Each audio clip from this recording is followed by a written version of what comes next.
วัสดีทุกคนมื้อนี้ข้าพเจ้าจะมาเว้าเรื่องเคล็ดลับให้ทุกคนได้รับรู้นำกันเด้อผู้ใดที่มักเป็นโรคกระเพาะบอกได้เลยว่า กินตัวที่ค่อยบอกนี่รับประกันว่าดีอย่างแน่นอนไปเบิ่งกันเลยอุปกรณ์ที่มีจะมีแต่3อย่างเท่านั้นอันนี้ละแม่นน้ำอุ่นหรือว่าน้ำร้อนก็ได้อันที่2อันนี้ละแม่นขี้มิ้นขึ้นนี่แหละตัวที่สำคัญที่สุดขี้มิ้นขึ้นเนาะตัวนี้นะเราไปซื้อตามร้านสินค้าอยู่ใส่ก็มีเด้อมีขายเด้อหรือว่าเราไปเอาสดๆร้อนๆก็ได้สดๆไปเอาจากต้นนั่นก็ได้บ่เป็นหยังแล้วแต่ทุกคนสะดวกอันที่3แล้วแม่นน้ำผึ้งเด้อ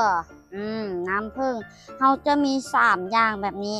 เดี๋ยวเราไปเบิ่งนำกันปรุงจังได๋เราจึงจะเซาเจ็บกระเพาะเนาะตอนนี้เราใส่ไปโลดเนาะบ่วงหนึ่งก็ได้เพราะว่าเราจะกินแต่จอกเดียวนี่บ่วงหนึ่งตีให้มันจนแหลกจนมุนหลังจากเราตีแล้วจังซี่เนาะเราตีแล้วเนาะมานี่เราก็มาตองแบบนี้เลยแล้วเราจะเอาน้ำมันแบบนี้เด้อทุกคนเราจะเอาน้ำมันแบบนี้แล้วเราก็มาเอาน้ำผึ้งใส่หน่อยนึงเอาน้ำผึ้งใส่หน่อยนึงแบบนี้แหละทุกคนกินได้เลย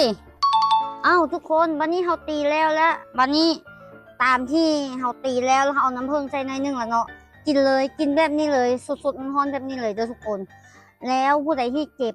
ก็กินตัวนี้ใส่รับประกันว่าดีหายขาดอย่างแน่นอนหรือว่าตอนที่เจ็บเรากินใส่ก็ได้หรือว่าเราบ่เจ็บแล้วเราอยากกินทุกๆตอนเช้าหรือว่าทุกๆแรงก็ได้เด้อ